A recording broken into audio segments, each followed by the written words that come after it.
Nas pegadas do tempo. Uma intrigante viagem psíquica pelo tempo, em busca do amor. Carvalho Filho. Romance espírita. Sinopse. Nas pegadas do tempo, uma fascinante narrativa de leitura fácil e envolvente. A trama é ambientada na França do início do século XX, quando o país foi palco do início dos conflitos que desencadearam a Primeira Grande Guerra, é descrita com uma riqueza de detalhes, conduzindo o leitor no cenário vivenciado pelos personagens. O envolvimento com a história, a emoção compartilhada pelos protagonistas, irá te arrastar para a vivência de todo o contexto dos dramas de uma guerra, e todos os desdobramentos que isto pode desencadear em cada um de nós. Se prepare para viver uma extraordinária viagem nesta história intrigante e épica. Audiolivro realizado pelo canal Surya Chand Audiobook. Para ver todas as partes de um audiolivro, e todos os vídeos já postados, entre no canal, e clique em playlist, ou vídeos. Gratidão imensa a todos os membros do canal. E a você, que deixa o seu gostei, e comenta, e compartilha os vídeos. O seu apoio ajuda o canal a crescer, e é o meu maior incentivo. A gratidão é o caminho da evolução. Apresentação. Nas pegadas do tempo. Uma intrigante viagem psíquica pelo tempo, em busca do amor. Nesta trama intrincada, Carvalho Filho nos enreda em uma viagem tão envolvente que ao final da leitura sentimos saudades da história, saudades da época, e acima de tudo, saudade de um amor que todos buscamos reencontrar. Jean-Pierre, Vanessa e Michel revivem uma saga, entranhada na história de outros personagens, mas que de uma forma ou de outra, em outras vidas experimentaram a convivência com os três. Assim é nossa vida. Reencontramos amores, afetos e desafetos de outras vidas. A vida é o palco para acertarmos nossas diferenças, enquanto estamos a caminho. Em uma época que o Espiritismo ensaiava seus primeiros passos, as manifestações mediúnicas, mesmo que lugar comum, ainda não eram compreendidas na sua inteireza, e Vanessa tem a oportunidade de aprender e também ensinar. Suas dúvidas de então são também dúvidas e questionamentos ainda hoje, mesmo há mais de 150 anos do lançamento das obras da codificação. Tendo como palco os primeiros anos do século XX, nossos heróis enfrentam a Primeira Grande Guerra com todo o sofrimento, medo, fragilidades, e privações que tais circunstâncias sempre impõem à humanidade. Ainda assim, acompanhar estas histórias, vivenciar estas lembranças, reencontrar estes sentimentos caros, nos impulsionam a também superarmos nossas barreiras, e também buscarmos todas as formas de aperfeiçoamento moral. Conhecedores que somos da necessidade de caminharmos para a luz, nada poderá nos conter em nossa jornada, e tudo contribuirá para nos impulsionar para o bem. Deixo aqui o convite, caro leitor. Embarque nesta viagem. Venha desvendar esta trama e talvez descobrir que seu amor pode estar mais perto do que se espera. Boa leitura. Capítulo 1. Sentimento incomum. O relógio marca as 5h16 da manhã, e Jean-Pierre de Lamonet está sentado próximo à janela de sua cozinha, pensativo. Segura com as duas mãos uma caneca com café, enquanto observa, através da fumaça que sobe, que os primeiros lampejos de claridade anunciam que aquela será mais uma das muitas manhãs chuvosas da primavera em Lyon. Seus olhos fixam a paisagem emoldurada pela esquadria de madeira, marcada ritmicamente pelas gotas que caem do beiral da cobertura. Seus pensamentos divagam em meio às preocupações que lhe assaltam a mente. Recordações insistem em aflorar, tal qual a claridade diáfana que o astro-rei envia, anunciando sua chegada próxima. Que sensação é esta, diferente de tudo que já havia sentido em todos os seus 62 anos de vida? Há muito, ninguém ousava perturbar o equilíbrio e a lucidez de um homem sensível e, paradoxalmente voltado à lógica da física clássica, que optou por canalizar todas as suas forças para o labor que divide de maneira desigual entre a pesquisa de laboratório e a sala de aula. Mas seu coração está perturbado, sua mente vaga entre as ações que teria naquele dia, e as sensações estranhas que o assaltam e fazem rever o doce sabor de uma juventude, há muito esquecida. O céu, ainda tisnado pelas pesadas nuvens de chuva, mas mesclado pelas primeiras claridades da manhã, dá o tom acinzentado que mergulha na lembrança daqueles olhos jovens, profundos, e com um brilho diferente, que o acompanham em todos os movimentos à frente da sala de aula, fazendo-o perder momentaneamente o raciocínio, e esquecer-se da explicação da matéria. O que aqueles olhos têm que o prendem tanto? Que jovem é aquela que, ainda exalando os vapores da adolescência, encanto de maneira diferente das demais alunas? Enquanto o café esfria e a claridade rompe os últimos vestígios da madrugada, ele pondera em ato contínuo de autocensura. Está errado. Ela poderia ser minha neta. Mas o amor não tem idade, responde sua mente lúcida de pesquisador da física. Emoção e lógica travam dura batalha, quando é despertado de suas elucubrações pelo contato repentino, de seu gato roçando em suas pernas, embaixo da mesa. É hora de ir voltar à realidade. Mais um dia chama-o à responsabilidade, ao mesmo tempo em que doces vibrações impulsionam-no com alegria em direção à universidade. Igualmente as últimas semanas, ele é uma das primeiras pessoas a chegar, enquanto as funcionárias da limpeza dão os últimos retoques na manutenção diária. Bom dia, professor. Cumprimenta a Madame Rose, enquanto rapidamente faz a limpeza do piso do corredor. Bom dia, madame. Responde automaticamente, sem tirar os olhos da porta de sua sala de aula, que jaz no final do longo corredor, que divide as salas de grande jardim interno, emoldurado por grandes pilares com arcos que destacam a imponente arquitetura do século XVII.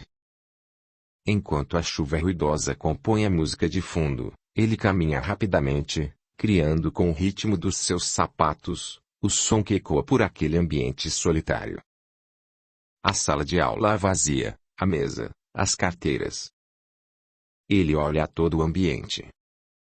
Senta-se à mesa dos professores, escorrega o corpo, ao mesmo tempo em que se joga para trás no espaldar da cadeira, relaxa suas pernas, olha para o teto, e deixa que sua mente divague pelo passado recente.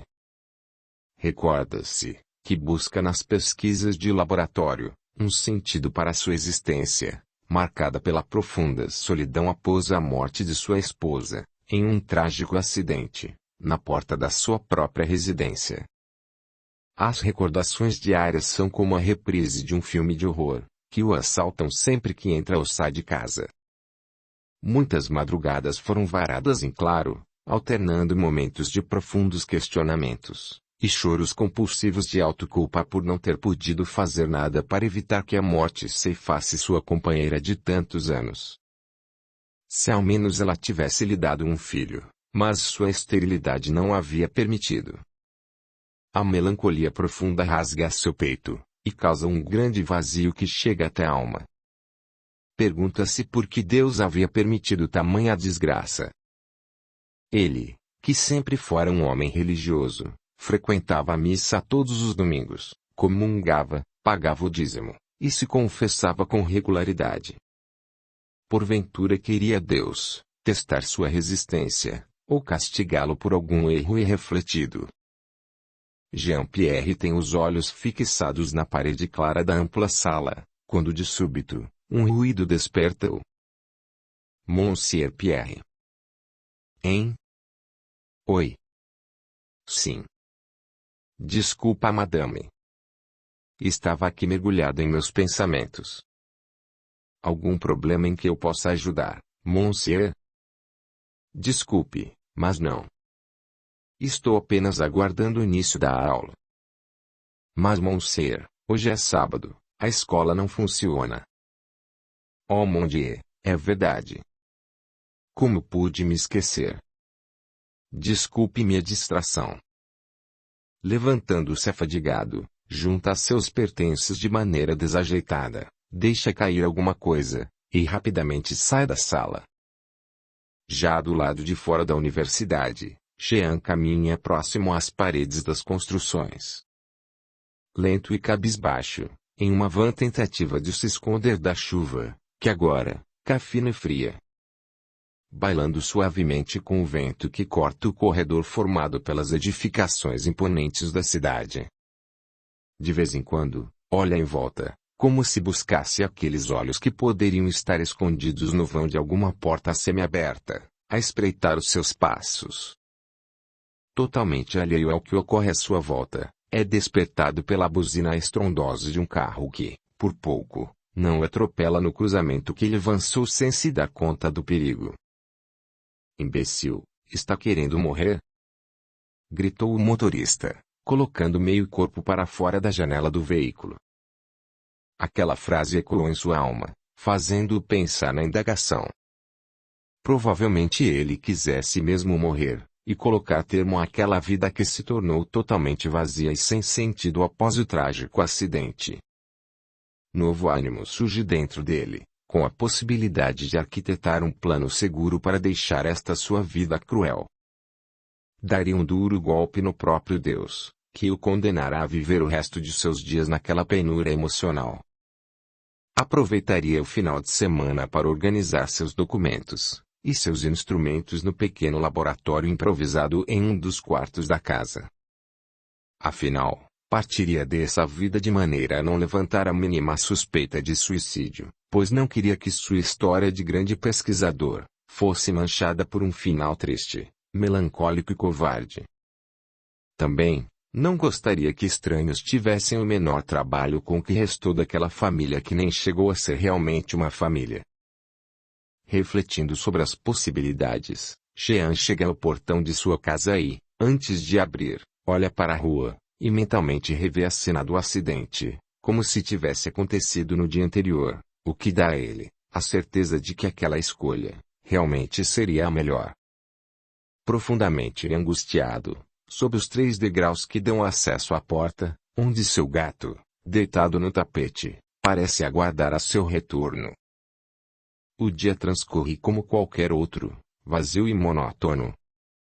Um chá quente substitui o jantar, pois já não suporta mais sentar-se à mesa e observar do seu lado direito a cadeira vazia e inerte. Deixa a caneca e dirige-se ao quarto.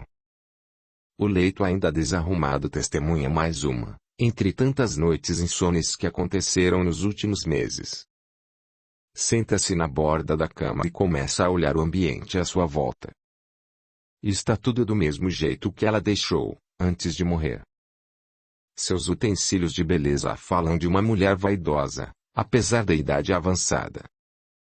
Os retratos sobre a cômoda fazem brotar facilmente lágrimas em seus olhos, e elas descem por sua face, sulcada por rugas cultivadas ao longo dos anos. Então, olha para baixo, e vê que os pequenos chinelos ainda estão ali, ao lado da cama, como se esperassem, incansavelmente, pela dona que não virá mais. Um grito de dor irrompe o silêncio e faz o gato pular assustado, saltando pela janela aberta, por onde o vento frio entra sem cerimônias, contribuindo com o cenário de sofrimento. Absorto, ele cai de lado sobre os travesseiros, ali, em posição fetal, intimamente, clama para que a dor deixe-o, ao menos, dormir em paz. A madrugada cala os seus soluços, e o sono acerena o semblante cansado e sofrido, de quem não demonstra nenhuma esperança no futuro. Somente o ruído do pêndulo do relógio de parede invade o quarto, marcando o tempo. As horas escoam, até que um movimento brusco rompe o silêncio, trazendo em seguida, gemidos e palavras intraduzíveis. Jean se mexe rapidamente de um lado para o outro, suas expressões de emoção modificam seu semblante banhado de suor denso e frio, até que, com um grito de desespero, projeta seu corpo para a frente. Com as mãos apoiadas no colchão, a respiração ofegante, os cabelos empapados pelo suor, e os olhos esgazeados, tenta compreender o que se passou. Lentamente lembra-se que tivera um pesadelo terrível, e tem a nítida sensação de já ter vivido o que sonhou. Lampejos falavam de uma história terrível, mas que sua memória se nega a descortinar em detalhes. Parecia confuso, menos a real sensação de que algo muito sério acontecerá durante seus sonhos. A derradeira cena, a que o fez retornar ao estado de vigília, estava vívida em sua mente. Lembrava-se de um ambiente escuro e fétido, extremamente apertado, que limitava seus movimentos. Ao perceber que faltava o ar, tentou respirar, enquanto, desesperadamente, tocava aquelas paredes próximas em busca de uma saída. E, para sua surpresa, concomitante ao estado de terror, deduzira que estava preso, dentro de um caixão. Fora enterrado vivo, ou acordou vivo naquele lugar. Desesperado para sair dali, acordou ofegante e assustado. Ainda imóvel, e com o coração acelerado, disse aliviado: "Que sorte, foi apenas um pesadelo." Levantou-se, e foi até o banheiro para lavar o rosto, e tentar se recompor. No entanto, a mente lúcida e lógica de cientista não se conformou em saber que era apenas um pesadelo. Precisava compreender se aquele sonho poderia, também, transmitir alguma mensagem. Após debruçar-se sobre o lavatório, ergue lentamente os olhos, e observa sua fisionomia no espelho. De olhos fixos na sua imagem, silenciosamente indaga sobre o sentido que sua vida tomara. Ao observar suas rugas, os cabelos grisalhos, e os olhos marcados profundamente pelas olheiras, tem a impressão de olhar para um estranho. Refletiu sobre o quanto o tempo havia sido cruel com ele, surrando sua aparência de tal forma que dava a impressão de ser mais velho do que contava a sua idade cronológica. Quando se virou para a janela, percebeu que ainda estava escuro. Voltando para a cama, lembrou-se com amargura, que era domingo, perguntou-se sobre o que faria naquele dia de ociosidade. A energia jovial para aproveitar a vacância de dias de descanso, geralmente mergulhando nas pesquisas no seu pequeno laboratório, agora dá lugar ao desânimo e à descrença no futuro. Tentando soerguer-se daquele estado de torpor psíquico, busca em sua memória as cenas da sala de aula e, mentalmente, se vê à frente dos alunos, explicando-lhes animadamente a matéria, quando cruza seu olhar com o par de olhos brilhantes que o acompanham, num ótimo. Descobre que são os mesmos que via em seu pesadelo. Porém, os olhos vívidos, no pesadelo eram apagados pela amargura. Ainda confuso, levanta-se, e procura ânimo na certeza de que, no dia seguinte, voltaria à sala de aula. Caminhando pela casa, tenta costurar os fragmentos das cenas que recorda, mas sem encontrar nenhum nexo, embora, estranhamente sinta que já as vivenciou. Em outro lugar, em outro tempo. Perturbado, resolve iniciar as arrumações que havia se proposto, dando início ao tétrico plano de pôr fim à sua vida. Capítulo 2. Enfim, segunda-feira. O domingo transcorreu célere, embalado pelo trabalho, lucubrações e também pelas incansáveis tentativas de decifrar o enigma onírico. A segunda-feira abriu suas portas com mais uma madrugada entrecortada por pesadelos assustadores e angustiosos. Novas cenas e imagens compuseram aquele mosaico, aparentemente sem sentido algum, mas extremamente marcante pelas diferentes sensações vivenciadas a cada despertar. O dia amanheceu frio e com forte névoa. A beleza cinzentada da paisagem se traduzia em melancólicos pensamentos para aquele homem perdido em si mesmo. Olhava através da janela a cena em que se descortinava em meio à fumaça do café. Repentinamente lembrou-se que a semana se iniciava e, estranhamente, se animou com a possibilidade de dar aulas pelos próximos 5 dias. Tomado por inexplicável energia, levantou-se rapidamente, deixou o café sobre a mesa, e foi até a estante da sala, onde estava, em uma prateleira baixa, seu material de magistério, totalmente desorganizado. Pegou tudo, jogou dentro da velha pasta de couro, colocou a tiracolo, e partiu apressadamente em direção à universidade. Após passar pelos portões, as cenas que se seguiram foram exatamente como na manhã de sábado.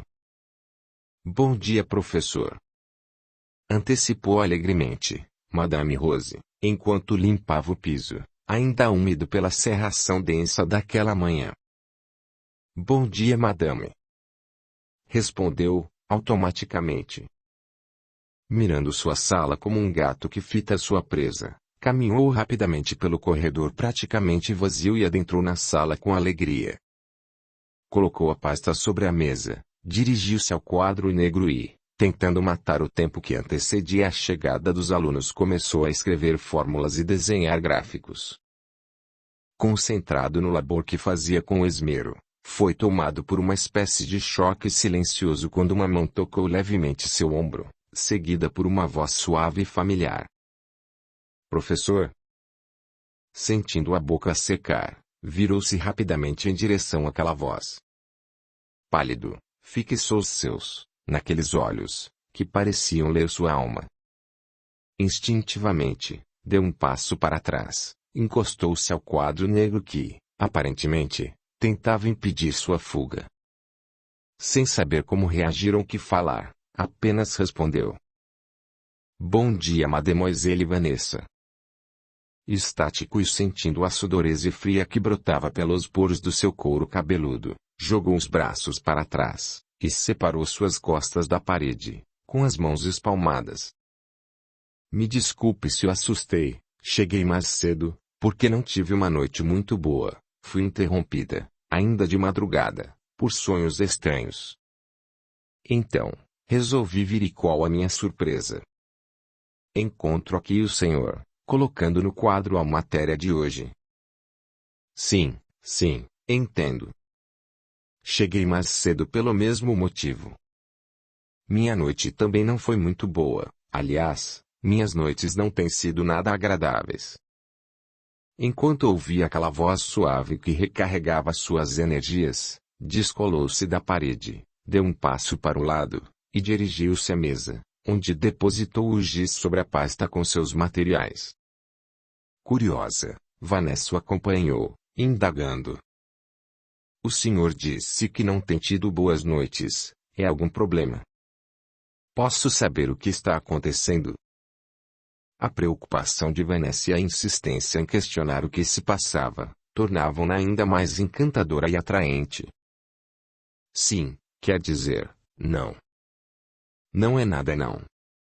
São coisas normais da vida de um homem, na reta final de sua existência." "Final de existência? Ora, professor, o senhor fala como se fosse um velho ocioso e imprestável, prestes a morrer, sendo que na verdade, o senhor..." "Pare!" interrompeu, bruscamente. "Por favor, pare de me chamar de senhor, assim você faz eu me sentir muito mais velho. Por favor, me chame de você." "Mas professor, tenho um enorme respeito pelo senhor, e não conseguiria chamá-lo de você." "Eu entendo, mas, por favor, faça como peço, pelo menos, enquanto conversamos longe dos demais alunos." "Tudo bem, professor, ainda temos alguns minutos até que meus colegas comecem a chegar." Um pouco deslocada, concluiu: "Você quer falar sobre o que está acontecendo?" Jean fixou aqueles olhos vívidos, enquanto procurava compreender o momento inesperado. A moça que vagava livremente pelos seus pensamentos, estava ali, nos primeiros momentos do aguardado dia, parada a menos de 2 metros e demonstrando preocupação com seus problemas. "Não", pensou, interrompendo seus devaneios. "Que divagação mais sem sentido é esta? Eu, um homem maduro, ralado pelas torpes experiências da longa vida, olhando para uma adolescente de 17 anos, que poderia ser minha neta, com este tipo de sentimento que me fez desejá-la como mulher. Não, jamais, não me dou o direito de pensar assim." Novamente, senti um toque suave em seu braço. "Professor, o senhor está bem?" Quando abriu a boca para responder, o silêncio foi quebrado por ruídos e algazarras que vinham da porta da sala. Bom dia, professor. Bom dia. Bom dia, professor. Explodiram as gargalhadas que ecoaram pela sala quase vazia, embaladas pelo bom dia de Twin, o jovem gago, alegre e sorridente. Em breves minutos, a sala encheu, e o som característico de um apito marcou o início das aulas. Jean falou sobre a teoria publicada por Albert Einstein, há pouco mais de 9 anos, que substituiu os conceitos independentes de espaço e tempo da teoria de Newton, pela ideia de espaço-tempo, como uma entidade geométrica unificada. Após algumas dezenas de minutos, Olivier, um dedicado aluno, levantou sua mão, pediu a palavra e indagou. Professor, quer dizer então que, segundo Einstein, é possível se fazer uma viagem no tempo? Sim, é possível. Após responder, Jean parou e, estático, teve a impressão de projetar-se para longe dali. Um frêmito de alegria tomou conta de sua alma, não sabia explicar o que era, mas uma esperança, algo doce, fê-lo mudar o senho fechado, e seus olhos ganharam novo brilho. Neste momento, ele baixou os olhos, e cruzou os seus, com os olhos de Vanessa. Ela o observava, novamente estranhando as suas atitudes. Professor? Ah. Sim. Pois não, Oliveira, quer dizer, Olivier. Está tudo bem, professor? Vanessa atalha, e diz. Ele está sim, estranho, desde o momento que cheguei. Jean nem se deu conta da conversa entre os alunos e, ensimismado, informou aos alunos que a aula havia terminado. O espanto tomou conta da turma, mas o professor saiu da sala antes que o burburinho aumentasse. Em seguida, correu até o laboratório da Faculdade de Física. Ali, passou o restante do dia, debruçado sobre a enorme prancheta, coberta por uma folha de papel jornal, muitos lápis, gabaritos, compassos. Quanto mais ele fazia cálculos, baseados na recente teoria da relatividade, mais seu ânimo crescia, embebedando todo o seu corpo com descargas constantes de adrenalina. Foi quando, uma voz suave vinda da porta, chamou a atenção. Monsieur Jean. Já são 22 horas, e precisamos fechar a faculdade. Não se preocupe, madame, devo trabalhar mais um pouco. Quando sair, eu mesmo fecho tudo. Tudo bem, monsieur, tenha um bom trabalho, boa noite. Jean nem respondeu, e voltou-se para os cálculos. A madrugada chegou e celere, e o cansaço caiu sobre aquele corpo que já não possuía a energia da juventude. Exausto, debruçou-se sobre o amontoado de papéis e, sem perceber, derrubou o pote de lápis, que esparramou pelo chão. Rendido pela longa jornada, adormeceu profundamente. Pela primeira vez em muitos meses, teve uma noite de sono sem interrupções ou sobressaltos. Mal fechou seus olhos, quando um som característico o despertou. Eram os funcionários da limpeza, que haviam chegado, juntamente com os primeiros raios de sol, que já penetravam o laboratório, através das frestas dos painéis instalados nas janelas. Apesar das dores nas costas, da roupa rota, e das marcas dos objetos na pele do seu rosto, Jean inspirou profundamente, e sorveu o ar suave da manhã, que surgia com o céu límpido. Com alegria incontida, ganhou o corredor da faculdade e dirigiu-se ao banheiro para higienizar-se. No caminho, observou atentamente a beleza ímpar da manhã de primavera. O sol cintilante proporcionava uma explosão de cores vívidas na vegetação que compunha o jardim central do edifício. Aquela natural beleza serviu como combustível para seu corpo alquebrado, e o perfume exalado pelas flores, o bálsamo revigorante para sua alma. Jean parecia outro homem, mas ainda tentava entender como que uma simples pergunta de um aluno poderia renovar as forças de alguém que, algumas horas antes, arquitetava sua morte para fugir da angústia e do desespero íntimos que rasgavam seu peito. E o que importa? Indagou-se em pensamento. Capítulo 3. A estranha visão. No banheiro, ele dobra-se sobre o lavatório e, como de costume, enche as mãos com a água, e atira no rosto, molhando tudo à sua volta. Quando ia iniciar o segundo movimento, abre os olhos, e vê pelo espelho molhado, o rosto transfigurado de uma mulher jovem. Os cabelos desgrenhados, olheiras destacadas, olhos saltados e vermelhos demonstravam lamentável condição emocional, confirmada pelas grossas lágrimas que banhavam aquele rosto de pele alva e lisa. A estranha envergava um vestido de seda que, embora muito branco e limpo, estava aos farrapos, permitindo ver hematomas e arranhões distribuídos irregularmente pelo corpo belo e delineado. Segurando uma boneca pelos cabelos, ela fixa os olhos de Jean pelo espelho e, silenciosamente, movimenta os lábios, de forma que ele consegue ler. Pierre, me ajude.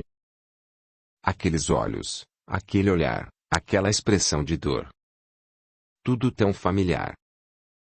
O susto foi tão grande que ele se virou bruscamente para ver quem era aquela mulher, e por que o estava daquele jeito, mas ao voltar-se em direção à porta do banheiro, para sua surpresa, não tinha ninguém. Confuso, correu até a porta, olhou para todos os lados, mas estava tudo vazio. Coçou a cabeça, e falou consigo mesmo. Meu Deus! O que seria aquilo? Uma alucinação. Caminhando pelo jardim, sem direção, continuou falando sozinho. Provavelmente é o resultado de outro estado de estafa. Tenho dormido pouco, e nas raras noites que consigo descansar, vêm aqueles pesadelos terríveis, e me impedem de ter um sono revigorante. Talvez fosse a hora de pedir uma licença da universidade para poder descansar mentalmente. Enquanto animava com a ideia de uma licença, sua mente racional trouxe-o para a realidade, e pensou.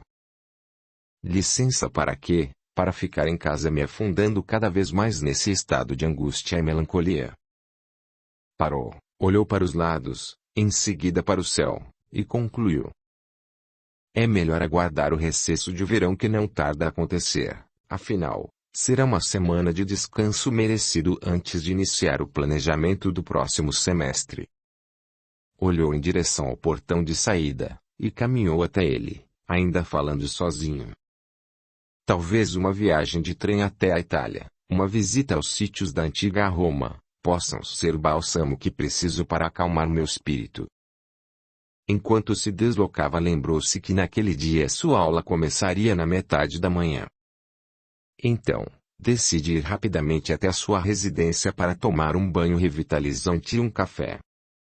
Ao chegar a casa, olha para a caixa de correios e, notando que está cheia, recolhe todas as correspondências sem olhar para elas, abre a porta e entra, sendo imediatamente recebido por seu gato que, miando insistentemente, tenta demonstrar que ficou quase um dia inteiro, sem comida. A aparência do interior da casa dava a impressão de que um tufão havia passado por ali. Móveis fora do lugar, papéis e livros sobre o sofá. Na cozinha, as gavetas dos armários já não ofertam nenhum utensílio limpo, estão todos sobre a bancada da pia, ou ainda sobre a mesa de refeições.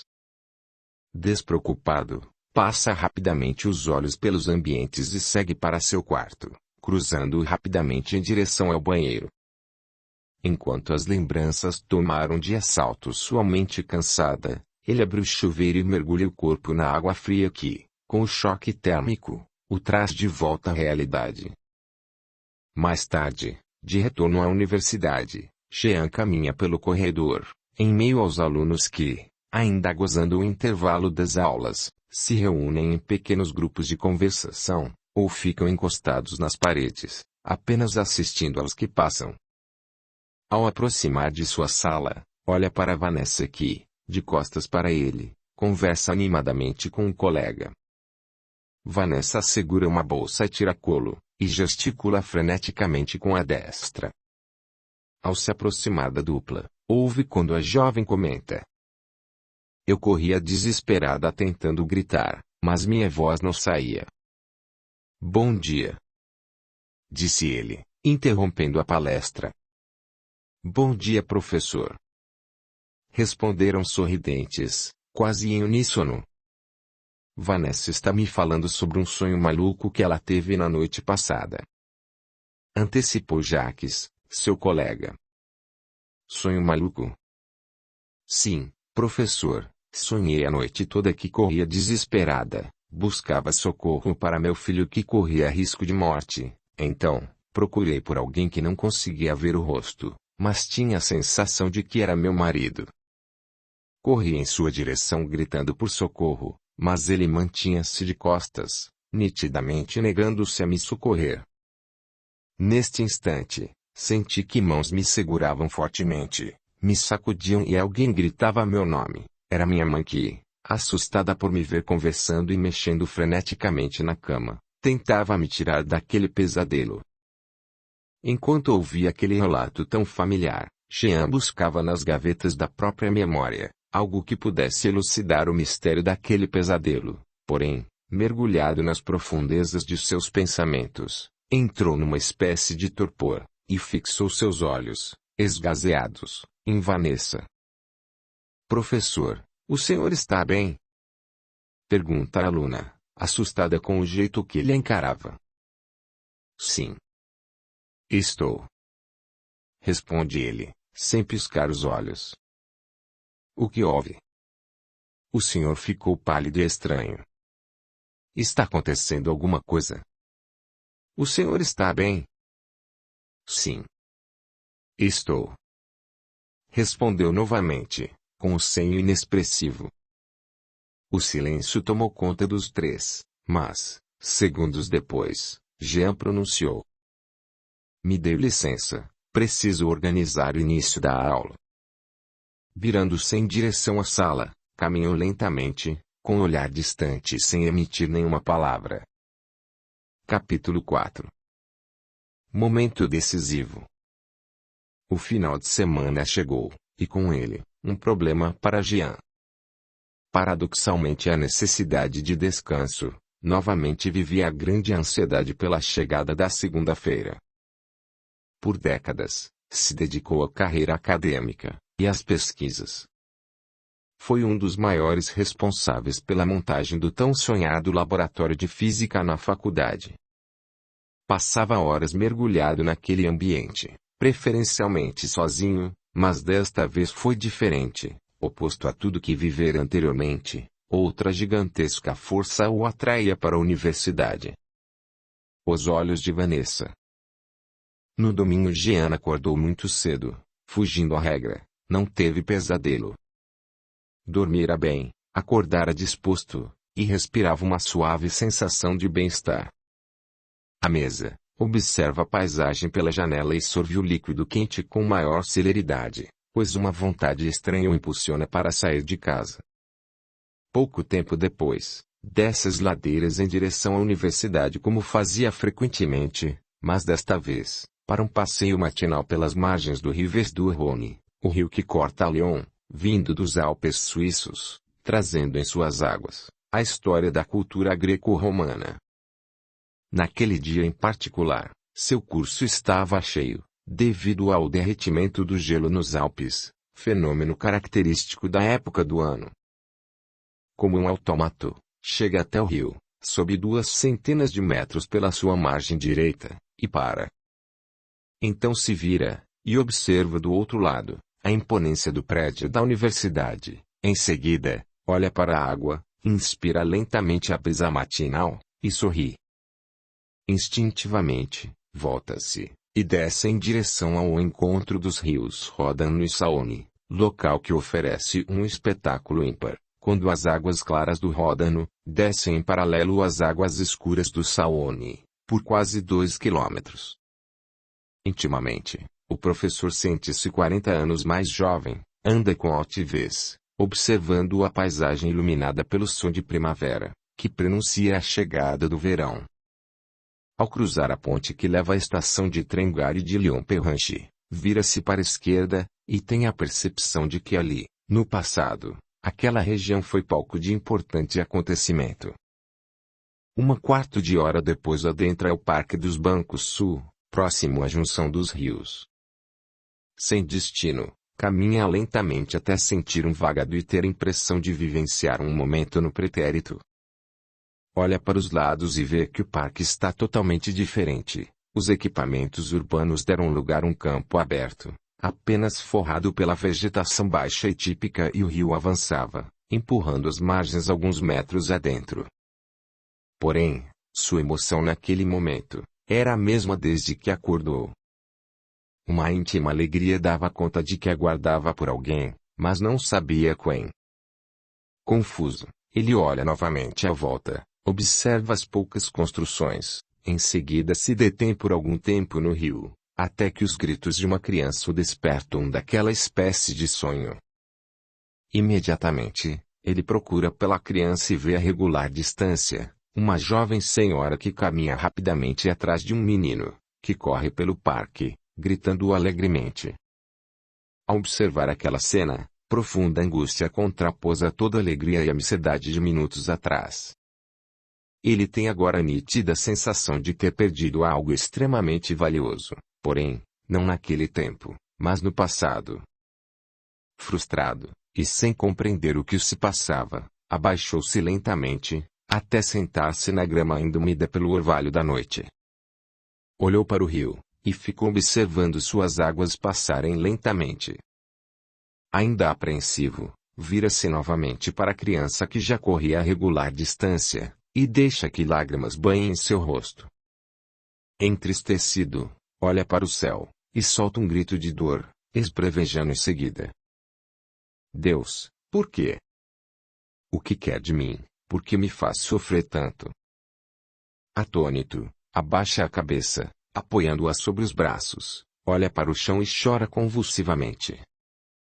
Pensamentos estranhos invadem sua mente, enquanto uma voz dentro da sua cabeça entoa ríspida e repetidamente: mate-se, mate-se, mate-se. Desesperado e embalado por aquelas estranhas sugestões, Jean pendula entre se jogar sob as rodas do trem, ou atirar-se nas águas do rio, para consumar o desejo que eclodia naquele momento. Ainda com a cabeça abaixada e fixando a relva enquanto suas lágrimas se juntam às gotículas de orvalho, decide jogar-se no rio. Mas, no momento que crescia a coragem para eliminar sua vida, uma doce voz feminina sussurra aos seus ouvidos: Mon amour. Jean levanta rapidamente a cabeça, corta o choro e, estático, ouve novamente: cheguei. Grande emoção soterra sua angústia, e novamente a alegria eclode de sua alma, disparada por aquela voz familiar, que apresenta estranho poder de trazê-lo de volta à vida. Sorrindo, apoia as mãos no chão, ergue-se com rapidez e vira-se, surpreso, olha em todas as direções, vasculha cada quadrante em busca de quem falou com ele, e nada, não tinha ninguém ali. Assustado, fala sozinho. Eu ouvi, sei que não estou ficando louco, eu ouvi. Rodopia nos calcanhares em direção ao rio, volta-se novamente, vira para o lado, depois para o outro e, realmente não havia, absolutamente, ninguém, nem ali, ou a qualquer distância que pudesse explicar o acontecimento. Mesmo confuso, mantém a sensação de alegria. De alguma maneira, aquela voz trouxe-lhe paz, e renovou o seu ânimo. Sentindo-se leve, Jean volta para casa, subindo pela margem do rio, cruza a via férrea e, completamente esquecido dos pensamentos destrutivos, segue jovial e com a nítida sensação de ter encontrado quem procurava. Capítulo 5. Terríveis revelações. A primeira semana do verão inicia com forte chuva. Sentado próximo à janela, com o cotovelo apoiado sobre a mesa e a destra segurando a xícara de porcelana branca, Jean observa a queda cadenciada da chuva, entremeada pela fumaça exalada pelo café, enquanto tenta entender o que havia se passado na tarde anterior. Ao final do desejum, ansioso, pega a sua velha pasta e se dirige à universidade, para mais uma jornada de aulas. Naquele dia, e nos outros 2 que se seguiram, Vanessa não compareceu à aula.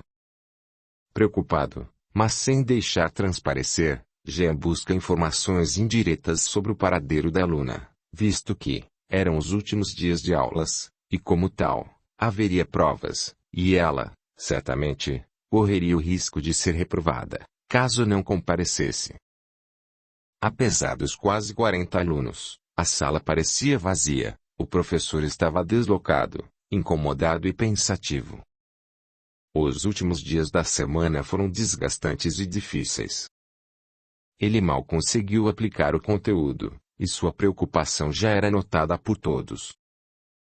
Ao final daquela sexta-feira, frustrado, ele caminhou cabisbaixo, pensando em cada possibilidade que pudesse justificar o sumiço de Vanessa.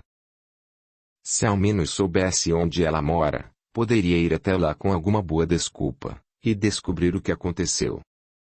Disse, em voz baixa. Enquanto o céu se cobria de púrpura, prenunciando o cair da noite, ele senta-se em um banco de pequena praça, e é tomado pela sensação de estar sendo seguido. Aquela sensação, juntamente com os acontecimentos das últimas semanas, o fez pensar na possibilidade de ser portador de algum distúrbio de ordem psicológica, possivelmente disparado pela dor vivenciada durante o acidente fatal com Alina. Deus meu, estou enlouquecendo, disse, olhando para os lados. Imediatamente, levantou-se e seguiu em direção de casa. Durante o percurso, por 2 vezes, teve a impressão de ver um vulto se escondendo quando se virava, mas, tentando combater aquela sensação, repetiu diversas vezes para si mesmo, que aquilo era coisa de sua cabeça cansada. Audiolivro realizado pelo canal Surya Chand Audiobook. Ao subir os 3 degraus que davam acesso à sua residência, ouviu uma voz muito familiar. Professor? Parou de repente e, sem olhar para trás, pensou. É outra loucura, não darei atenção. Inseriu a chave na tranca da porta e, quando girou. Professor, sou eu, Vanessa. Jean voltou-se rapidamente e, assustado, bradou. Mademoiselle, o que houve? Por que sumiu? A jovem, que trajava uma roupa longa, tentava esconder sua face sob a sombra de um capuz negro. Ele correu em sua direção e, a menos de 2 metros de distância, pôde ver entre a sombra que o tecido projetava em seu rosto vários hematomas e alguns edemas. Assustado, aproxima ainda mais e, observando-o atentamente, pergunta. O que aconteceu? Você parece ferida. Por que sumiu de mim? Quer dizer, da faculdade? Por favor, fale. Após breve pausa sem resposta, conclui. Ou melhor, por favor, entre, deixe-me ver o que houve com você. Segurando a destra da jovem, conduziu-a com delicadeza para dentro. Na sala, passou rapidamente a mão pela superfície do sofá, atirando para os lados todos os livros e papéis que jaziam ali por algumas semanas. Acomodou a aluna com cuidado, ajoelhou-se em frente a ela e, com os dedos, tirou o capuz, revelando as feridas e as lágrimas que banhavam o rosto da moça, que se mantinha em silêncio. Envergonhada, ela tentou abaixar a cabeça, mas, impedida pelas mãos de Jean, ergueu seus olhos que, naquele momento, já não tinham o mesmo brilho. A aluna soluçava baixinho, e não consegue falar. Pela primeira vez, ele observou aquele rosto a poucos centímetros de distância, por instantes. Esqueceu-se dos problemas e, encantado, tentou compreender por que aquela adolescente despertava nele tantos sentimentos e emoções. Delicadamente, tocou a face de Vanessa e, tirando as lágrimas nos cantos de seus olhos, perguntou com a voz suave. O que aconteceu? Fala para mim. Minha mãe. O que houve com sua mãe? Ela, engasgada, interrompeu a fala e entrou em choro convulsivo. Jean ergueu-se e a abraçou fortemente, tentando sufocar aquele choro que atingia suas mais íntimas fibras, inundando sua alma de angústia. Porém, paradoxalmente a situação vivenciada, ele foi tomado pela impressão de reencontrar alguém muito importante. Alguém que havia se perdido no passado intimamente, queria que o tempo parasse. Estranhamente, sentiu-se jovem e cheio de vida. Instintivamente, olhou para sua mão, e ela estava sem manchas e rejuvenescida. Sem entender o que se passava, afastou-se e, quando fixou o rosto de Vanessa, teve a nítida impressão de que ela era outra pessoa. Continuava bela e, embora um pouco mais velha, mas ainda bastante jovem. Por alguns segundos, ficou observando-a, enquanto vasculhava as gavetas de sua memória, para saber de onde conhecia aquele rosto tão familiar.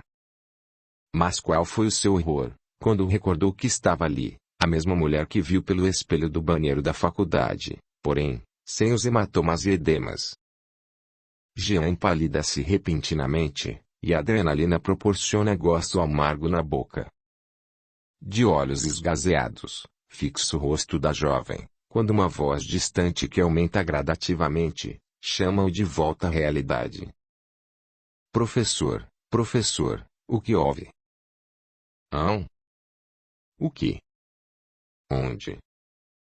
Voltando de súbito do estado de torpor, tentei entender o que aconteceu. Ainda assustado, olha novamente para Vanessa, e nota que desta vez, é a jovem aluna que está na sua frente. Confuso, indaga a si mesmo, nos recônditos da mente. Que visões foram aquelas, o que queriam dizer, e que sentido tinham? Professor, o senhor está bem? Estou ficando assustada. Novamente, indaga a jovem. Um pouco apático, ele pisca os olhos 2 vezes, e responde. Estou bem, apenas um pouco assustado com a sua situação. Mas, o que houve? Você disse que sua mãe. Minha mãe, ela me bateu. Machucou-me profundamente, sem que eu tenha feito nada que justificasse esta agressão. Como assim? Ninguém agride uma filha dessa maneira, ainda mais, sem um motivo. Mas ela o fez. Envergonhada, abaixa a cabeça, e continua. Havia acabado de chegar da faculdade, deixei os livros sobre a mesa, e me dirigi ao banheiro. Lá, ouvi os gritos dela, dizendo que estava cansada de me pedir para não jogar os livros sobre o forro limpo da mesa. Confesso que aquilo me irritou. Saí do banheiro e fui até a sala, onde encontrei meus livros espalhados pelo chão, com as folhas abertas e amassadas. Nervosa, abaixei-me e, rispidamente, os reuni, enquanto falava em voz alta, que ela não tinha o direito de fazer aquele tipo de coisa. Então, ela veio rapidamente da cozinha, enxugando as mãos no avental e, com os olhos saltados de raiva, se aproximou de mim e disse gritando, que ela fazia o que ela quisesse, pois era a casa dela. Aquilo me doeu profundamente, ao mesmo tempo em que fez meu sangue ferver. Levantei-me e, encarando-a ao ponto de quase tocar o seu rosto com o meu, gritei dizendo que a casa também era minha, pois foi deixada para nós 2 pelo meu pai, quando faleceu. Neste momento, ela deu um passo para trás, e aplicou um tapa certeiro que, ao atingir meu rosto, foi como um choque. Em seguida, outro, e depois outro. Só tive tempo de abaixar a cabeça, e tentar me proteger com meus próprios braços, enquanto ela me socava e puxava, com raiva, os meus cabelos, sempre gritando que eu era uma intrusa, uma assassina que me odiava. A jovem silencia por alguns segundos, tentando conter o choro, e continua. Eu não estava entendendo nada. Aquela mulher não parecia minha mãe. É claro que sempre tivemos nossas diferenças, mas são coisas naturais entre mãe e filha, mas, jamais daquele jeito, Parecia que, quanto mais ela me batia e gritava, mais seu ódio aumentava. Você não teve nenhuma outra reação, a não ser a de se defender? Sim, tive. No desespero para sair dos golpes, parei, ergui meu rosto, e gritei o nome dela. Neste instante, senti um estalo, vi um lampejo, e não me lembro de mais nada. Acredito que um soco direto no meu olho me jogou inerte no chão, onde bati a cabeça no espaldar da cadeira, e fiquei desacordada por horas. Deus meu! Exclamou atônito. Novamente engasgada, Vanessa respira fundo e, com dificuldade, continua. Acordei apenas no outro dia em um leito de hospital, e com minha mãe sentada ao lado da cama. Ao ver que abri os olhos, pulou da cadeira, se atirou sobre meu peito, me abraçou, e chorou copiosamente, pedindo perdão. Disse que não entendeu o que aconteceu. Disse que ela estava deslocada e sem controle, que alguma coisa a impulsionou para cima de mim, com um sentimento que nunca houvera vivenciado antes. Ela confessou que, quanto mais me batia, mais o ódio aumentava e, que a sua vontade naquele momento, era me matar. Mas, segundo ela, Deus direcionou sua mão para meu olho, a fim de me desacordar e interromper a sequência insana, antes que uma tragédia acontecesse. Pude sentir suas lágrimas molhar minha roupa e, ao mesmo tempo, por incrível que possa parecer, senti-me culpada por ela estar daquele jeito. Novamente silenciou, para buscar mais detalhes em sua memória, e finalizou. Tive alta do hospital no dia seguinte, mas não consegui ir para a aula porque meu corpo ainda dói. Contudo, a minha maior dor está aqui. Disse, apontando seu coração, com a mão machucada, e voltou a chorar copiosamente. Jean a abraçou novamente, mas dessa vez, com a ternura que abraçaria uma filha. Em breve tempo, ela se recompôs e Jean a conduz até a cozinha, onde, com cuidado, puxa a cadeira, e a direciona para se sentar. Em seguida, enche uma taça de cristal, com água fresca armazenada em uma tina de barro sobre a mesa, e desculpa-se por não ter nada a oferecer naquele momento, além da água. Ainda cabisbaixa, a moça fala com voz pausada.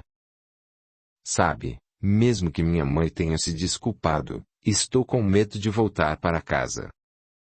Ao ouvir aquela frase, o professor tem um impulso de convidá-la para se acomodar em sua residência naquela noite, mas se contém ao pensar que poderia ser um escândalo, caso descobrissem que um professor, já velho, abrigou em sua casa uma adolescente, estranha a ele. Em silêncio, levanta-se, dá a volta, e senta-se em frente à jovem, fixa o seu rosto e, fascinado com aquela visão, não consegue proferir nenhuma palavra. Vanessa, com vontade de sorrir, abaixa a cabeça e toca seu nariz com a destra, tentando conter o riso, mas, ato contínuo, explode em gargalhadas. Sem entender nada, ele continua estático, mas, induzido pelas gargalhadas, começa a sorrir, quando ela, tentando conter-se, afirma: "O senhor é engraçado, professor." "Como assim, engraçado?" indagou, estranhando a colocação. "Sei lá, tem momentos que o senhor parece doido, em outros, me olha de um jeito muito estranho, ou age como se estivesse tendo uma pane cerebral. Olhando como se estivesse vendo sua alma", afirma. "Mas eu gosto do senhor, sinto-me muito bem na sua presença, em verdade, me sinto segura." Mas, mudando o tom da voz, conclui melancólica: "Me desculpe por te seguir daquele jeito, mas estava com muita vergonha. Precisava falar com o senhor, porém, como não sabia onde era sua residência, resolvi aguardar o fim do expediente, e te seguir. Sei que fui leviana, mas a primeira pessoa em quem pensei, no momento que estava apanhando, foi o senhor." Ao ouvir aquelas palavras, o professor sentiu o estômago gelar. Tomado por uma euforia indizível, se projetou para a frente, segurou fortemente as duas mãos de Vanessa e, fixando seus olhos, disse afoito: "Pois saiba que sempre poderá contar comigo, sempre." "Obrigada, professor. Não esperava do senhor outra atitude." "Por favor, estamos fora do ambiente da faculdade. Não me faça sentir mais velho do que sou. Não me chame de senhor quando estivermos só nós dois." "Mas eu não te acho velho." Outro gelo no estômago, e nova esperança brotou no coração de Jean. "O senhor, quer dizer, você, é apenas um homem maduro e com muitos encantos." Jean já não cabia mais em si, quase explodiu de alegria. Ouvindo aquelas palavras, inconscientemente apertou as mãos da jovem, enquanto seus olhos marejavam, de tanto contentamento. "Sinceramente, professor, quando olho para você, é como se estivesse vendo alguém familiar, uma pessoa tão próxima a mim. É como se fosse o meu pai." Jean tomou um choque. Soltou rapidamente as mãos da aluna e, empalidecido, projetou-se para trás como se tivesse recebido um golpe certeiro no peito. "O que houve, professor?" "Nada, apenas um mal-estar súbito, mas já passou." Levantando-se, falou com gravidade: "Você precisa ir, já está noite e as ruas de Pointe-du-Jour são escuras e perigosas." Em seguida, conduziu Vanessa até a porta, onde se despediu. Capítulo 6. Sabe a escolha. Após a saída da aluna, Jean fechou a porta e, interiormente, desabou. Sentia-se um completo idiota. Várias indagações estalavam em sua mente, e se questionava sobre como pôde acreditar que ela o amava, ou ainda, que seria correspondido por uma adolescente, mais de 40 anos mais nova que ele. Respirou fundo, e pensou: "Sou um velho professor em fim de carreira, que já deveria ter se aposentado, para jogar xadrez no parque com outros ociosos e sem nenhum valor social." A ideia de se matar retornou com mais força. Decidido, iria aproveitar o final de semana para terminar de organizar suas coisas e arquitetar um plano para fazer sua morte parecer tudo menos um suicídio covarde e melancólico. Na noite de domingo, após finalizar a arrumação do laboratório doméstico, sentou em sua poltrona de descanso e ligou o rádio no momento exato em que o locutor noticiava, em tom grave, que, naquele mesmo dia, 28 de junho, em Sarajevo, na Bósnia, o arquiduque Francisco Fernando, sobrinho do imperador, herdeiro do trono do Império Austro-Húngaro, e sua esposa Sofia Maria Josefina, duquesa de Oemberg, foram assassinados. Especulava-se sobre as severas repercussões que o fato poderia trazer para a estabilidade da Europa naquele momento. O professor ouviu a notícia com indiferença, pois pouco se importava com o resultado prático daquele fato, afinal, não estaria ali para viver, ou testemunhar o que quer que viesse a acontecer. A frieza lúcida, de um homem maduro, do mundo das exatas, voltou a reinar na alma de Jean. A segunda-feira iniciou acentuando a decisão do professor de cumprir sua derradeira obrigação profissional nessa existência. Ansiava pelo momento de colocar termo à própria vida e se desligar do mundo, como se apagasse a chama do candeeiro. Vanessa ainda não havia retornado às aulas, o que facilitou sobremaneira para que ele cumprisse com firmeza seus afazeres sem fraquejar frente àqueles olhos. Com o passar dos dias, a temperatura da política na Europa não arrefece.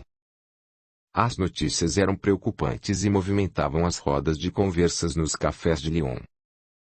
A prisão, em Sarajevo, do terrorista, assassino do arquiduque e sua esposa, o jovem bósnio Gavrilo Princip, acirrou os ânimos, o que fez com que a Áustria-Hungria, alegando envolvimento do governo sérvio no crime, apresentasse uma série de exigências que foram rejeitadas pela Sérvia. A França, que alimentava, em relação à Alemanha, um forte sentimento de revanchismo por causa da humilhante derrota sofrida na Guerra Franco-Prussiana de 1870-1871, se viu ainda mais instigada.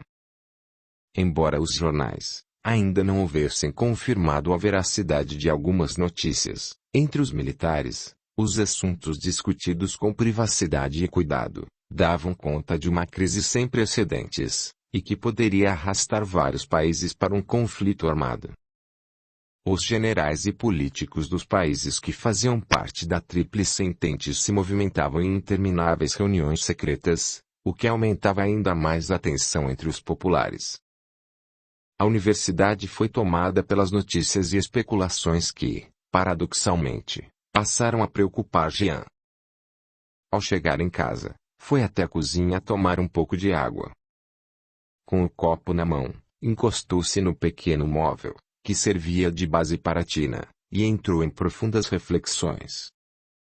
Já havia planejado em detalhes como seria seu suicídio, travestido de morte acidental, de modo a fechar com pompa uma existência brilhante, mas medíocre, no seu ocaso.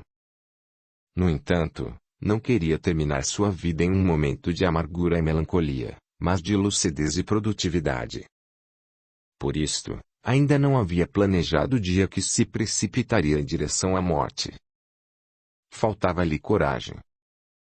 Por mais que seu humor bailasse entre momentos de extrema angústia e pensamentos suicidas, uma força invisível o impelia a desistir da morte. O mês de julho entrou na sua última semana, marcando o início das férias de verão da Universidade de Lyon, e até aquele dia, não mais havia visto a Vanessa. Teve ímpetos de procurá-la, mas teve receio. Porém, seus pensamentos a buscavam de maneira recorrente. Apesar de endurecido pelo orgulho ferido, a vontade de senti-la nos braços só crescia. Fechou os olhos e recordou-se daqueles momentos em que esteve tão próximo a ela. Mentalmente pôde sentir o calor da sua pele, os cabelos, o rosto liso e macio, e o perfume que exalava de seu corpo. De súbito, cessou os pensamentos, lembrou que ela o via como um pai. Recordou-se de como se sentiu, e de que enterrara ali toda e qualquer esperança de, um dia, ter algum envolvimento mais íntimo com ela. Mais uma vez mergulhando no lodaçal da desesperança, justificou para si mesmo que, qual fosse o motivo que o levou àquela paixão, igualmente haveria de terminar com sua morte. O ato fatal colocaria um só ponto final em tudo, e ele desapareceria como cenário, ao cair das cortinas, no palco do Moulin Rouge. Moulin Rouge. É isso. Paris. Gritou, em sobressalto.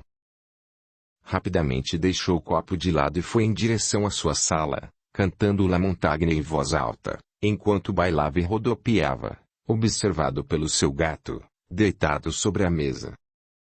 Animado, ligou o gramofone, colocou a agulha numa faixa incerta no disco de seu cantor preferido, Jean de Reski, jogou-se no sofá e, olhando alegremente para o teto da sala, começou a imaginar como seria uma viagem a Paris. Rever os jardins bem cuidados na base da Torre Eiffel, passear pelo charmoso bairro de Montmartre, ou ainda, sentar-se em alguma mesa do café de La Rotonde, destacado numa das esquinas da Boulevard do Montparnasse, e olhar a paisagem, observando a vida parisiense desfilar em frente aos seus olhos. Como não tinha pensado nisso antes? Murmurou alegremente.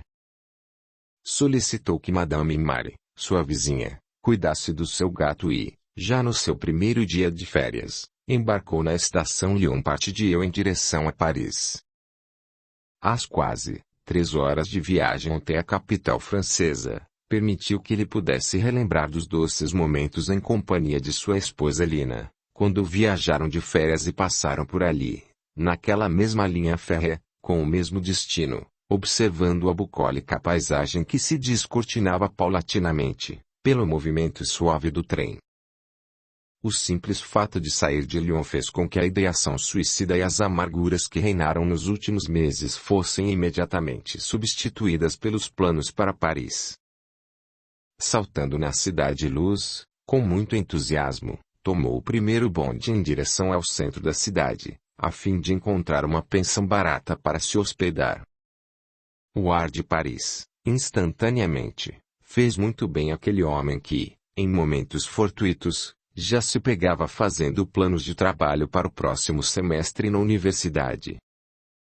Passeando despreocupadamente sobre a Ponte Neuve, a mais antiga ponte sobre o rio Sena, observa a beleza dos postes com lampiões, distribuídos regularmente pela lateral. Jovialmente, encosta-se no guarda-corpo, olha para baixo, e observa as bases robustas em arcos, que mergulham imponentes nas águas do rio. Pela primeira vez, nas últimas semanas, olha para um rio sem pensar em se jogar. Sua alegria parece a de uma criança que descobre o mundo naquele momento. Ato contínuo, caminha rapidamente até o Jardim do Vert Galant, na Allée de la Cité, local da Paris medieval, e ali, observa extasiado a beleza grandiosa da Catedral de Notre-Dame, destino obrigatório durante os passeios em Paris com sua Lina. Como bom católico, postou-se à porta lateral, sempre aberta para os visitantes, colocando os joelhos no chão e fez rapidamente o sinal da cruz, finalizando com um beijo no polegar direito. Entrou extasiado com a grandiosidade das dimensões e da sua arquitetura em estilo gótico que, com as gigantescas proporções de suas colunas e dos arcos, confirmavam a pequenez do ser humano, perante Deus.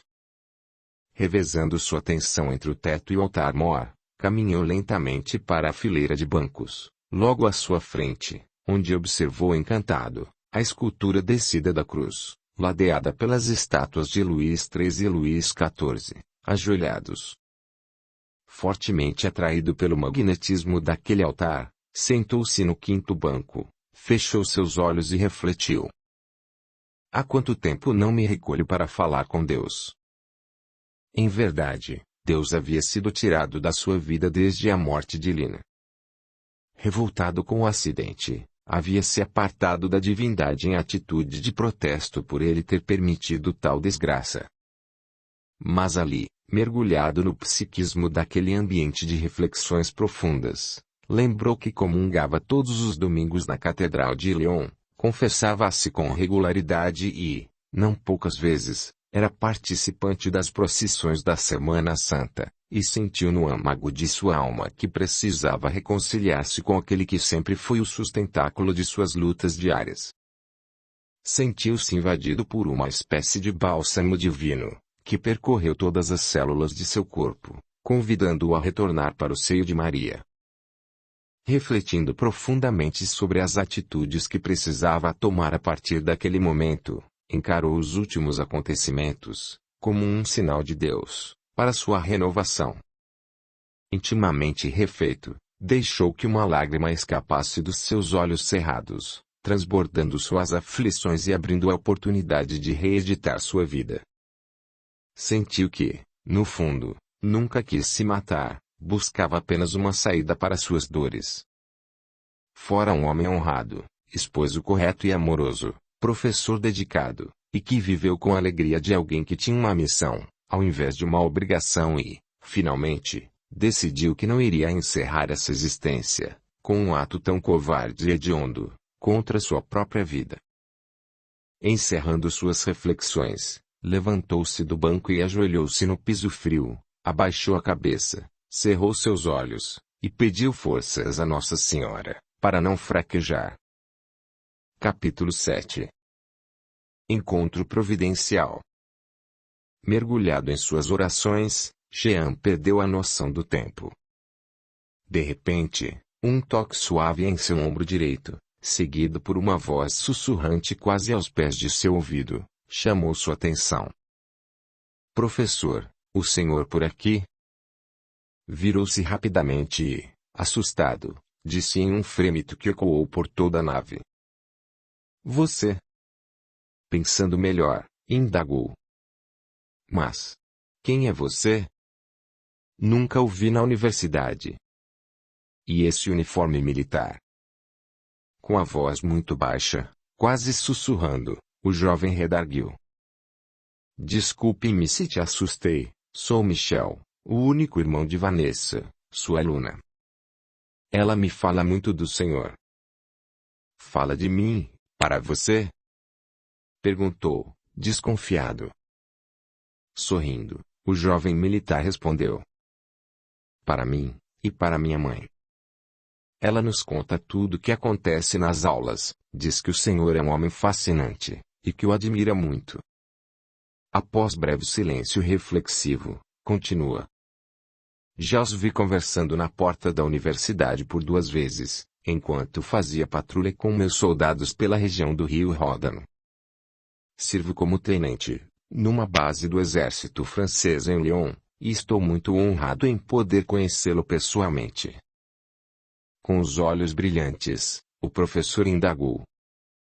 Mas, e Vanessa, como ela está, tem se encontrado com ela? Ela está bem. Goza de merecido descanso, após conseguir licença médica da universidade e, ao mesmo tempo, feliz por ter adentrado, há uma semana, para o grupo da maioridade, e paradoxalmente, já se sentindo velha, por ter feito 18 anos. Sorrindo espontaneamente, emendou. Ela está aqui mesmo, em Paris. Viemos passar alguns dias com nossa tia Alice, que anda um tanto adoentada, coisas da idade, entende? Sim, entendo. Surpreso com aquela notícia que acendeu seu ânimo, silenciou, enquanto buscava mentalmente uma forma de perguntar mais sobre Vanessa, ou quem sabe, até uma maneira de tentar encontrá-la. Mas Michel continuou. Eu a deixei aqui perto, na entrada da Rive Gauche, fazendo uma das coisas que mais gosta, refletir enquanto observa o curso do rio. Ficou me aguardando, até que eu viesse para fazer minhas orações, e pedir a proteção de Nossa Senhora, para a paz na Europa. O jovem fechou o senho, e completou. Após o evento em Sarajevo, as coisas andam muito tensas no campo político. Ao ouvir sobre Vanessa, o professor sentiu aquela mesma pontada no estômago e grande alegria explodiu em sua alma, enquanto o oficial continuava falando baixo. Ela vai adorar saber que eu o encontrei aqui. Jean nem esperou que Michel terminasse a frase, virou-se e, puxando-o delicadamente pelo cotovelo em direção à saída, sussurrou. Vamos, meu rapaz, é desrespeitoso ficar conversando aqui dentro na casa de Deus, saiamos depressa. Ao deixar a nave, Jean se sentiu estranhamente atordoado, em um vagado momentâneo, se viu novamente como naquela manhã de domingo em Lyon, quando resolveu caminhar pelas margens do rio. Intimamente, se percebeu rejuvenescido, com energia e altivez e, intuitivamente já sabia onde Vanessa estava. Caminhou rapidamente, atravessou a ponte, virou à esquerda, e desceu as escadas. O irmão de Vanessa que observava a bela paisagem que se desenhava no entorno da majestosa catedral, nem notou o distanciamento do ansioso professor. Assim que desceu o último degrau, Jean parou e ficou estático. Lá estava ela, de costas, sentada na pequena mureta que separava o grande largo, das águas do Sena. O vento suave e quente do verão parisiense afagava seus cabelos que bailavam timidamente ao sabor de misteriosa melodia. O tempo pareceu parar para Jean. Tudo à sua volta congelou, e o burburinho cessou. A paisagem se transformou totalmente, o calor desapareceu, e todo o ambiente pareceu mergulhado em rigoroso inverno. O céu límpido foi tomado por pesadas nuvens que anunciavam forte nevasca para muito breve. A multidão desapareceu, dando lugar a um número muito reduzido de pessoas, que cruzavam o largo, e ali, junto à margem do rio e de costas para ele, uma jovem mulher observava, encantada, a passagem suave das águas. Seus longos cabelos ondulados, da cor do cobre velho, estavam parcialmente presos no alto da cabeça, enquanto o restante do volume caía harmonicamente pelas costas seminuas, emolduradas por um vestido de cetim em tom pérola. Em estado de êxtase, balbuciou. É ela. A mulher ergueu a cabeça lentamente, moveu o rosto para seu lado esquerdo, em seguida, virou suavemente o corpo, e olhou para Jean. Quando os olhares se cruzaram, ela gritou: Professor! Jean piscou os olhos, e imediatamente acordou daquele estado parafísico, notando que Vanessa corria alegremente em sua direção. Sem saber como proceder, ficou parado e sentiu quando a jovem o abraçou fortemente, falando com alegria. Que saudade! Extasiado, mas ao mesmo tempo assustado, ficou paralisado. Com a cautela que lhe era característica, moveu seus braços e a abraçou, fazendo com que ela quase desaparecesse entre as superiores proporções de seu corpo. Com os braços fortemente enlaçados, os olhos fechados e a cabeça colada no peito de Jean, Vanessa ouviu os batimentos fortes e acelerados do coração daquele homem, o que fez com que ela experimentasse uma profusão de emoções e sentimentos, apertando ainda mais os seus braços. Porém, um medo, algo repentino, a fez confusa. Bruscamente se desvencilhou daqueles braços e, assustada, afastou-se. Olhando diretamente para os olhos de Jean, sentiu uma onda de calor tomar conta do seu corpo, ainda virgem de qualquer sensação física. O encontro foi interrompido por uma voz familiar. Vejo que já tem um tempo que vocês não se veem, não é mesmo? Comentou alegremente, o jovem militar que estava parado, observando os dois. Vanessa sorriu e, apontando para o irmão, disse: Este é Michel, meu único irmão. Sim, nos conhecemos agora há pouco na catedral. Quando o rapaz voltou-se para a irmã e trocou algumas palavras, Jean, observando seu jeito de se expressar, sentiu uma estranha emoção envolta por uma sensação amarga, que ele não soube interpretar. A moça, extremamente animada, convidou a todos para um breve passeio. Subiram juntos as escadas de acesso à rua, e cruzaram a ponte em direção à ilha de La Cité, a ilha fluvial onde se localiza a catedral. Conhecedor profundo da história da França, Michel caminhou alguns passos à frente e, como um guia turístico exclusivo, apontou à destra, e falou quase em êxtase. Aqui foi o primeiro núcleo habitado na região e bastião da colônia fundada pelas legiões de Júlio César. Logo ali, está o marco zero das estradas francesas, e lá embaixo, na ponta da ilha, na Praça Verte Galante, foram executados na fogueira da Santa Inquisição, os últimos templários em 1314, acusados, entre outras coisas, de heresia e sodomia. Ui, isso me causa arrepios! Exclamou Vanessa, esfregando rispidamente os braços com as mãos.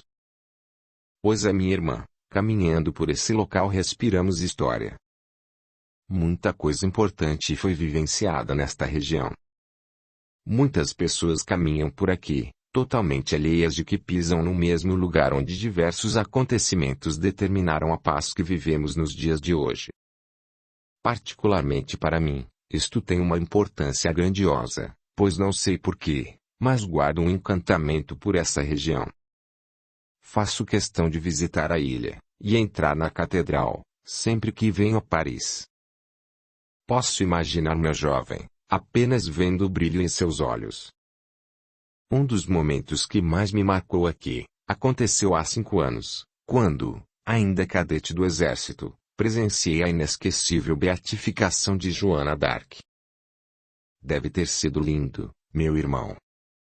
Sim, a liturgia da igreja me encanta de maneira particular, é como se eu já tivesse vivido isto tudo, mas pelo lado de dentro. Que bobagem, Michel! Disse a jovem.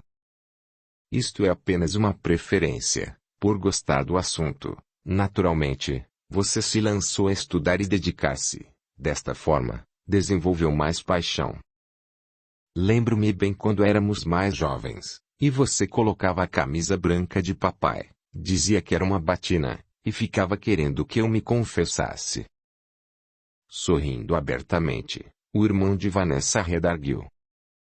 Me recordo como se fosse ontem, você ajoelhada aos pés do sofá da sala, com uma tolha de mesa na cabeça, servindo de véu, confessando que puxou o rabo do gato. O casal de irmãos explodiu em gargalhadas, contaminando o professor que, animado, indagou: "Onde iremos almoçar?" "Tia Liz nos aguarda", respondeu o rapaz. "Mas, por que você não vem com a gente?" "Nossa tia sempre ordena a cozinheira para que não economize na quantidade de comida. Sentiremos honrados com sua presença no almoço." Enlaçando fortemente o braço direito do professor, Vanessa falou com alegria: "Sim, venha Jean, você vai adorar a comida da tia Liz." Ele ficou petrificado. Pela primeira vez, Vanessa o tratou como você. Quase explodindo de alegria, gaguejou: "É. Sim. Não sei. Sou um pouco tímido para essas coisas." "Deixe de bobagem, professor. Aproveite esse momento." Poucas vezes vi Vanessa fazer um convite com tamanha felicidade estampada nos olhos. Disse, piscando discretamente para a irmã. Jean estava especialmente intrigado. Nunca viu Vanessa daquele jeito, tão desinibida e alegre. Parecia outra pessoa, totalmente diferente da Luna, ou da jovem aflita, que o procurara há algumas semanas. Capítulo 8. Tragédia em família. Os três seguiram pela Ponte Neuve, saíram da ilha de La Cité e ganharam a Rive Gauche, a caminho da residência da velha matrona. Michel, sempre animado, aponta cada detalhe do caminho e ilustra com um fato histórico relacionado àquele local. Ao avistar a casa, Vanessa adiantou-se correndo alegremente, ganhou a porta principal, abriu com energia, e gritou: "Tia Liz, temos visitas para o almoço." Estranhando o silêncio, a jovem percorreu apressadamente cada ambiente, sempre chamando pela tia. Sem sucesso, correu até a porta de entrada e disse aflita ao seu irmão: "Michel, tia Liz desapareceu e algo me diz que isto não é boa notícia, pois nem a governanta ou a dama de companhia estão em casa." O jovem, tentando esconder a aflição, abraçou a irmã que já tinha os olhos banhados e disse com tranquilidade: "Calma, vamos procurar pela redondeza. Ela deve ter ido até a casa de algum vizinho." Ela não poderia devido às limitações da sua enfermidade. Há mais de um mês ela não sai de casa. "Eu entendo, mas acalme-se, por favor. Sua preocupação só irá te deixar mais aflita." Totalmente desconfortável, Jean se propôs a ajudar. Sugeriu que se dividissem para perguntar aos vizinhos sobre o paradeiro da anciã. Ambos aqueceram, e cada qual partiu para uma direção. Passados alguns minutos, Vanessa retorna correndo e gritando pelo irmão: "Michel, Michel, a titia." Assustado, o militar corre em direção à irmã, encontrando em prantos, o segura pelos braços, e pergunta aflito: "O que houve com a tia Liz?" Tentando controlar a emoção, limpa as lágrimas e, respirando fundo, fala com a voz embargada: "Madame Odette, a vizinha. Ela disse que o serviço de saúde foi chamado às pressas, e buscou nossa tia há 2 horas." "E onde ela está?" indagou assustado. "Foi levada ao pronto-socorro, acompanhada por sua dama de companhia." "Por favor, vamos correndo para lá." Tomando um táxi nas proximidades, seguiram os três para o hospital. Solidário, Jean procurou deixá-la mais tranquila frente àquela situação de incerteza. "Tente ficar calma, Deus queira que tenha sido apenas um mal-estar súbito. Senhoras da idade dela têm desses problemas." Vanessa encostou levemente sua cabeça no ombro do professor, e deixou que as lágrimas banhassem seu rosto. O movimento no pronto-socorro estava menor do que de costume. Na recepção, a dama de companhia de Madame Liz aguarda assentada com a cabeça abaixada entre as mãos. Vanessa se aproxima rapidamente e, inclinando-se em frente à jovem senhora, pergunta